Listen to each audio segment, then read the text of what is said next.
Assalamualaikum warahmatullahi wabarakatuh. Bertemu lagi dengan Ibu pada bab yang keempat, yaitu listrik statis. Setelah kemarin kita belajar bab 3 mengenai pewarisan sifat. Kita belajar listrik statis bukan saja hanya kita belajar bahwa lampu bisa menyala, ada listrik, bukan, tapi listrik juga ada di dalam tubuh kita. Kita juga mempelajari tentang fisiologi yang ada di dalam tubuh kita, ya. Jadi dalam tubuh kita itu ada listriknya, listrik statis. Kalau tidak ada listrik kita mati, ya. Oke. Baiklah. Pada pertemuan kali ini kita berbicara listrik statis, yaitu materinya adalah tentang muatan listrik dan hukum Coulomb. Ya, muatan listrik dan hukum Coulomb. Oke.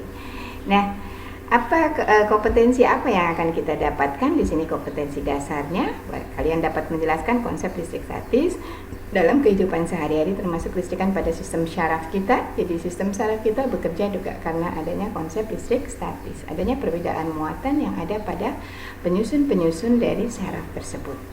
Ya, kita bisa menerima rangsang dan lain sebagainya.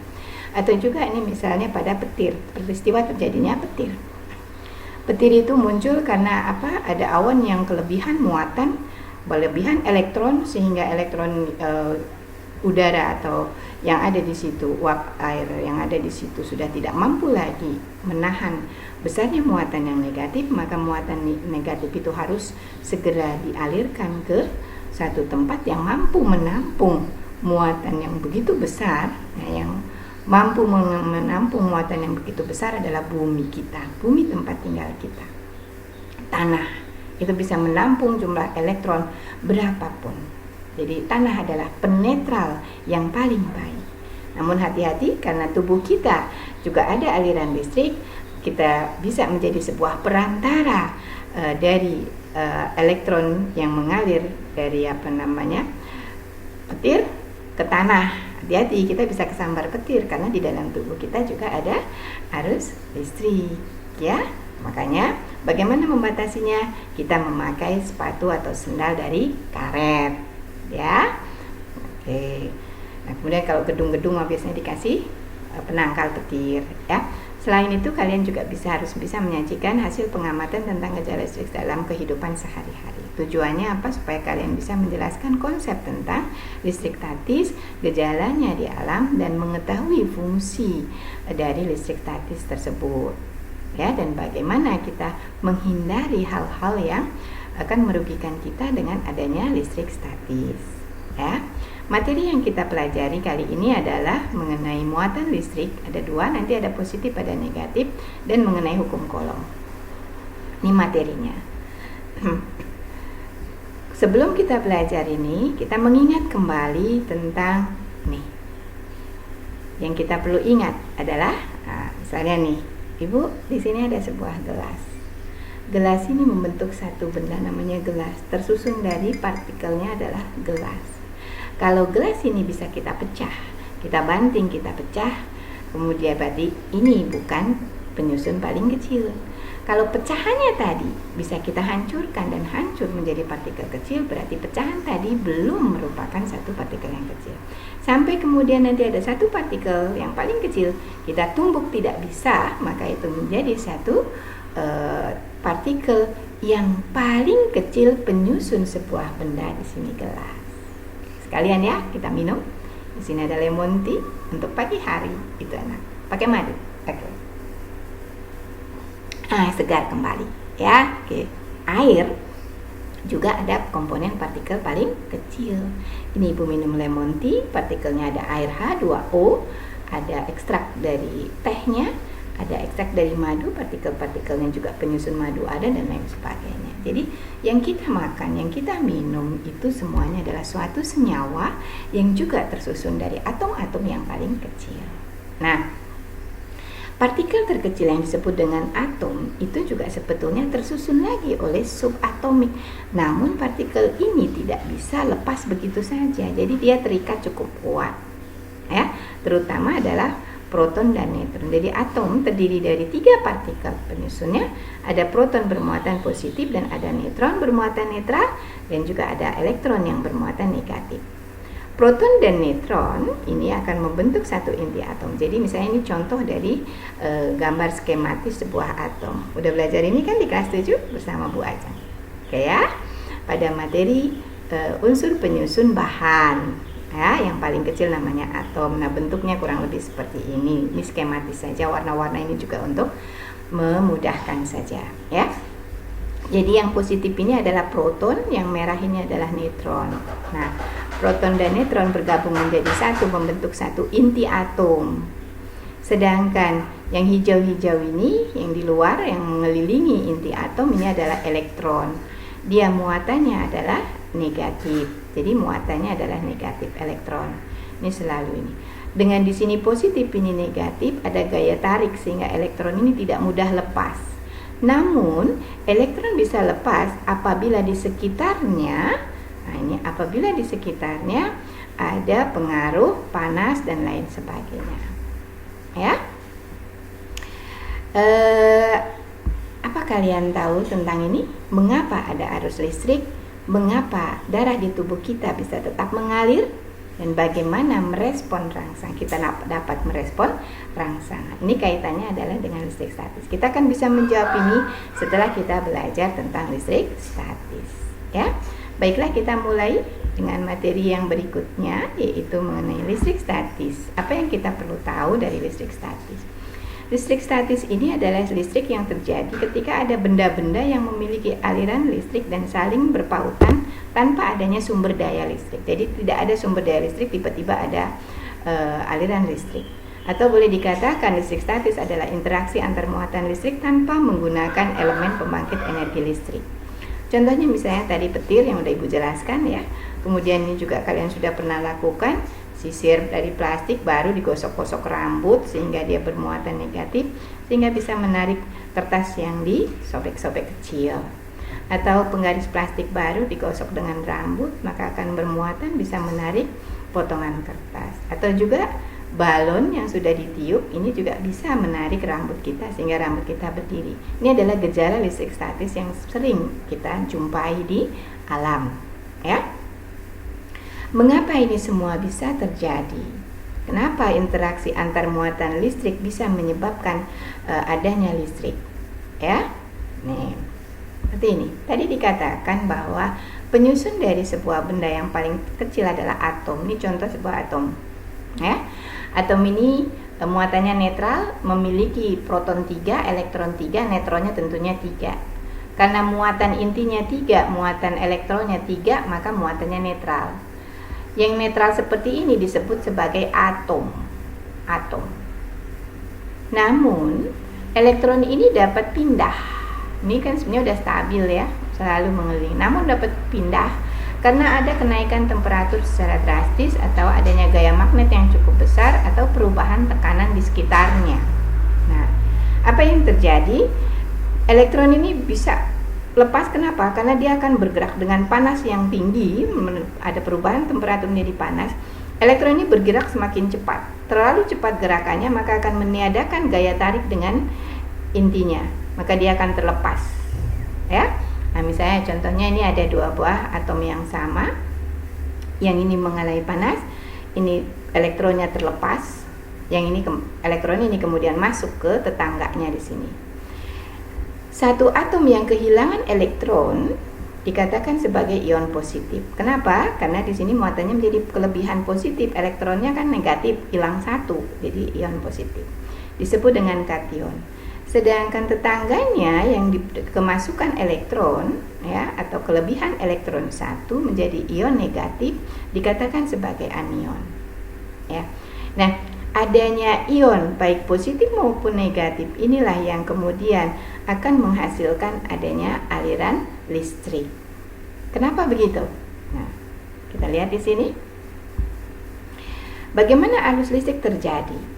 Arus listrik terjadi apabila ada dua buah benda yang berbeda muatan. Di sini ada yang bermuatannya lebih kecil, yang sini lebih besar. Berarti yang di sini elektronnya lebih banyak, di sini elektronnya lebih kecil. Sehingga apabila ada panas yang timbul di sini atau didekatkan terjadi induksi, elektron ini bisa berpindah ke sini.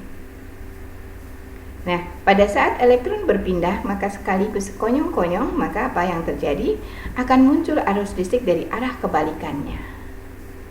Jadi, aliran elektron akan menyebabkan adanya arus listrik. Aliran elektron mengalir dari potensial rendah ke potensial tinggi, namun arus listrik mengalir dari potensial tinggi ke potensial rendah. Inilah adalah konsep dari munculnya arus listrik dari dua buah benda yang berbeda muatan.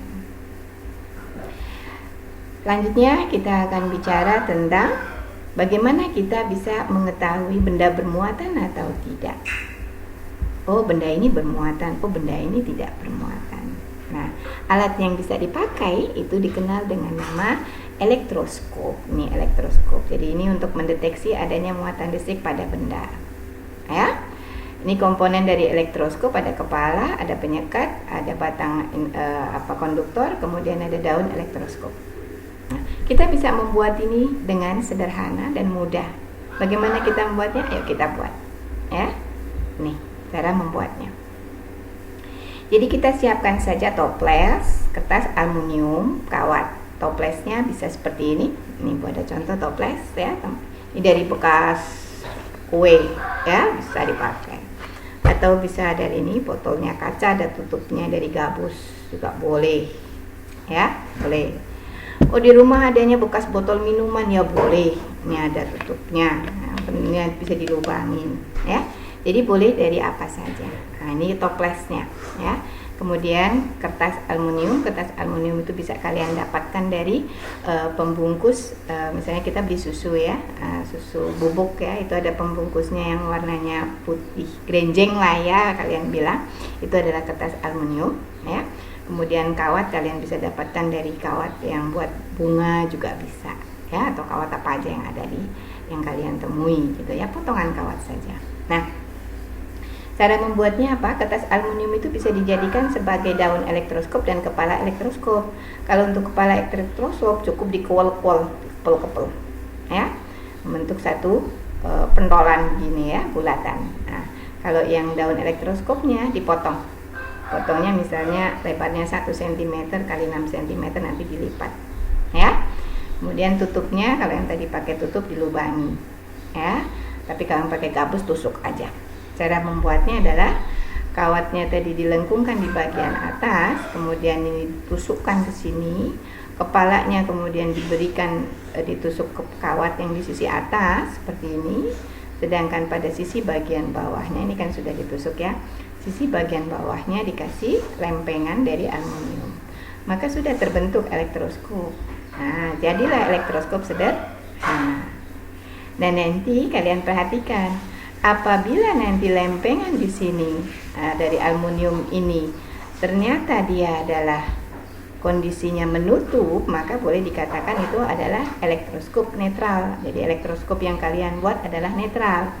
Namun apabila kondisinya adalah terbuka, maka itu adalah elektroskop negatif. Ya. Bagaimana kita mendeteksi adanya muatan listrik pada elektroskop? Caranya begini. Misalnya ini elektroskop netral, ini katupnya tidak membuka ya. Nah, kita dekatkan sebuah benda yang netral. Apa yang terjadi? Maka yang terjadi adalah elektronnya yang ada di sini akan mengalir ke sini ya. Kemudian bendanya, karena ini netral, ini juga netral, tidak terjadi satu peristiwa, sehingga tetap tertutup ya. Namun bila kita dekatkan dengan benda bermuatan positif, maka yang terjadi adalah elektron yang ada di dalam katup akan mengalir ke atas semua. Jadi di sini kepalanya menjadi bermuatan negatif, sehingga katupnya bermuatan positif dua-duanya, maka tolak menolak ya, membuka. Kalau didekatkan dengan benda yang bermuatan negatif, maka yang terjadi adalah elektron yang ada di kepala akan turun semuanya ke bawah, ke katup, sehingga katup bermuatan negatif, tolak menolak membuka ya. Namun bila kita punya elektroskop yang negatif, karena sudah terbuka tanpa didekati apa-apa, nah maka Apabila didekati oleh benda yang bermuatan negatif, maka daunnya ini membukanya semakin lebar, hanya membukanya saja semakin lebar. Oke, itu adalah cara kerja dari elektroskop dan bagaimana cara kita mendeteksi adanya benda bermuatan. Jadi elektroskop hanya mendeteksi adanya benda bermuatan. Oh, ini bermuatan, oh ini tidak, gitu ya. Bisa dipahami ya? Oke. Besarnya tidak tahu, berapa besar kolomnya. Oke ya. Oke. Baiklah. Kita masuk ke hukum kolom. Jadi, hukum kolom ini diciptakan atau dibuat oleh Charles Augustin Coulomb yang menyelidiki tentang hubungan antara gaya tolak menolak atau gaya tarik menarik dua buah benda bermuatan listrik berdasarkan jarak. Oh, kalau jaraknya dipisahkan ternyata bagaimana? Oh, didekatkan bagaimana? Oh, kalau muatannya dibesarkan seperti apa, gitu ya. Oke. Kalian cukup lakukan kegiatan pada halaman ini. Jadi nggak perlu memakai alat neraca puntir yang seperti ini, nggak perlu ya. Kita buat saja percobaan kegiatan halaman 168-169 aktivitas 42. Di situ ada alat namanya statif, bisa diganti dengan tiang jemuran. Ya, buka halaman ini. Kerjakan ya di rumah ya. Oke. Jadi bisa dengan cara yang sederhana kita bisa melakukan membuktikan tentang adanya gaya tarik dan gaya tolak pada benda yang bermuatan ya. Nah, selanjutnya adanya peristiwa yang terjadi setelah kegiatan ini, maka Coulomb memberikan sebuah kesimpulan, menarik sebuah kesimpulan ya, bahwa bila ada dua buah benda yang bermuatan sama dan dipisahkan oleh jarak, maka yang terjadi adalah dia bisa tolak menolak. Sedangkan bila dua buah benda bermuatan berbeda, walaupun dipisahkan jarak, ini mendekat, maka timbullah berarti ini berarti gayanya adalah tarik menarik. Selanjutnya, apabila jarak ini kita mainkan, ternyata semakin besar jaraknya, yang terjadi adalah gayanya akan semakin kecil. Sedangkan semakin besar muatannya, kita perbesar muatannya. Muatan ini kita perbesar, muatan ini kita perbesar, ini muatan ini kita perbesar. Ternyata di sini tolak menolaknya semakin kuat, tarik menariknya juga semakin kuat. Maka simpulkan yang kedua adalah besarnya muatan bila bertambah besar, maka gayanya juga akan semakin besar. Gaya ini disebut dengan gaya Coulomb karena yang menemukan adalah gaya Coulomb ya. Kemudian disederhanakan menjadi rumus seperti ini. Gaya Coulomb adalah atau jumlahnya, besarnya gaya Coulomb sebanding dengan konstanta Coulomb yang besarnya adalah 9 kali 10 pangkat 9 Newton meter per kuadrat Coulomb, dan sebanding dengan muatan kedua buah benda kalikan, dan berbanding terbalik dengan kuadrat jarak ya. Jadi kalau jaraknya ditambahkan maka semakin lebar. Maka sebetulnya tidak heran kalau misalnya kita berada di ruang kelas, apabila jarak ibu dengan kalian semakin jauh, maka wajar apabila kalian menjadi kurang berminat terhadap apa yang ibu berikan. Kalian akan lebih tertarik kepada teman yang sebangku, lebih dekat. Kenapa? Karena dia lebih dekat. Karena lebih dekat jaraknya, maka gaya tariknya semakin besar. Sedangkan dengan ibu yang cukup jauh, misalnya 5 meter, dikuadratkan saja 25 meter, maka hanya 1/25 gayanya dibandingkan kalian yang jaraknya tidak mencapai 1 meter. Maka dibutuhkan suatu konsentrasi dari kalian yang cukup besar untuk mengalahkan gaya yang ada pada teman sebelah kita. Begitu juga bagi ibu. Juga ibu harus memberikan satu gaya yang lebih besar supaya bisa menarik kalian menjadi lebih terfokus kepada apa yang ibu sampaikan ya. Makanya kadang guru itu berulah macam-macam, warna pakainya juga macam-macam. Itu tujuannya apa? Untuk memberikan satu gaya yang besar supaya bisa menarik lebih kuat terhadap kalian, konsentrasi kalian. Ya, bisa dipahami. Jadi itu sebenarnya manusiawi, ya, manusiawi sekali, ya. Oke. Begitu, kalau terlalu dekat juga tidak baik, apalagi kalau berlawanan jenis. Kalau berlawanan jenis tadi akan dikatakan gaya tariknya akan semakin kuat. Jadi bukan hanya setan saja di sini yang berperan, tetapi memang ada gaya tarik yang ada di dalam setiap individu. Kalau kita berlainan jenisnya, satu laki-laki satu perempuan, kenapa tidak boleh terlalu dekat? Karena gaya tariknya akan semakin kuat. Ya, itu alami, maka kita harus mencegah itu semua. Ya, oke. Baiklah, kita mencoba sekarang mempraktekkan bagaimana menghitung, mengikuti hukum kolom atau rumusnya si kolom ini. Ya, misalnya di sini ada dua buah benda bermuatan. Ya, besarnya muatan yang satunya, Q satunya adalah Q, Q2 nya adalah 2 Q. 1 Q-nya adalah 1,6 kali 10 pangkat min 19. Ya. Ini berarti 10 per nolnya 1, nolnya 19. Berapa nih wong yang ini aja 9 miliar ya. 9 kali miliar kali 10 pangkat 9. Tapi kalau min berarti ini dibagi. Kalau ini ke samping dikali. Jadi 9 kali 10 pangkat 9 itu sama aja dengan 9 miliar. Tapi kalau di sini ada 1,6 kali 10 pangkat min 19, berarti 1,6 dibagi 1 nolnya 19 di bawah. 1 per. Banyak. Nah, kecil sekali. Berarti berapa tuh? Minus 19 ya, dibagi segitu ya hasilnya kecil sekali. Nah, misalnya ini tadi Q-nya, Q1-nya adalah 1,6 karena cuma Q, Q2-nya adalah 1,6 kali 2, 3,2, dan R-nya jaraknya adalah 2 cm dijadikan ke meter, menjadi 2 cm, menjadi 2 kali 10 pangkat min 2 atau 2 per 100 meter. Kita masukkan angkanya ke sini.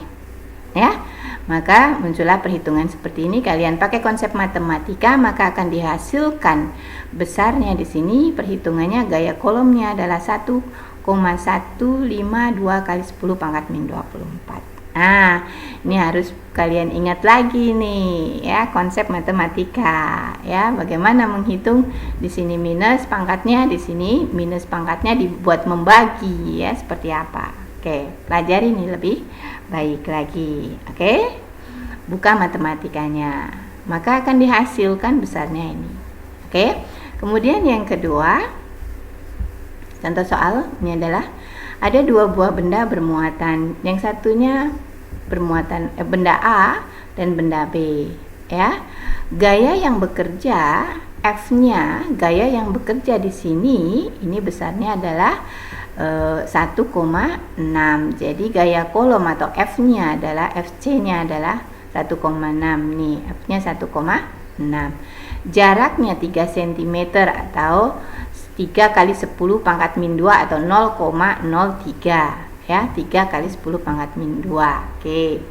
Kemudian bagaimana kita harus menghitung besarnya muatan A dan B, muatan ini dengan ini? Nah, caranya adalah kita masukkan dulu angkanya ke sini ya. Ini seperti ini. Ini karena sama, Q1-nya sama dengan Q2, yaitu besarnya sama-sama Q, maka ini menjadi Q kuadrat. Q1 kali Q2 menjadi Q kuadrat. Maka besarnya Q kuadrat adalah 1,6 kali ini dibagi kali ini 1,6 kali ini kuadrat kan nih 9, 3 kuadrat 9, 10 pangkat min 2 jadi 10 pangkat min 4. Jadi ini kali ini dibagi dengan konstanta ini. Maka setelah ketemu, mencari Q-nya adalah ini di kuadrat, apa namanya, di akar diakarkan. Maka di sini kalau diakarkan 1,6 di sini kali 10 pangkat min 13 supaya di sini mudah menghitung, tambahkan saja kali 10, berarti di sini minusnya nambah. Minus 14 ini 16. Akar dari 16 adalah 4. Ya.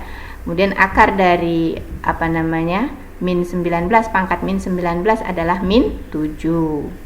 Ya, maka ketemulah menjadi 4 kali 10 pangkat min 7 atau 0,000-nya dan 6 tambah 4, atau dikenal dengan di sini ada satuan mikron.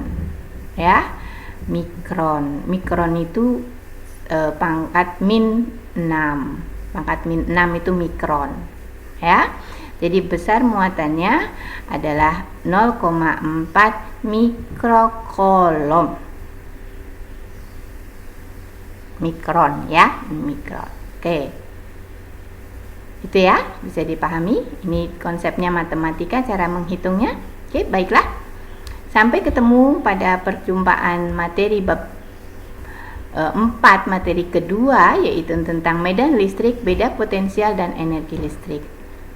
Oke, Assalamualaikum warahmatullahi wabarakatuh. Kita bertemu pada materi yang kedua bab 4. Kalian pelajari dengan baik, terutama ini karena hitungannya adalah kita menghitungnya nanti dengan matematika. Pelajari kembali tentang konsep matematika, perhitungan, pembagian, perhitungan, dan akar juga, serta bilangan berpangkat negatif dan bilangan berpangkat positif.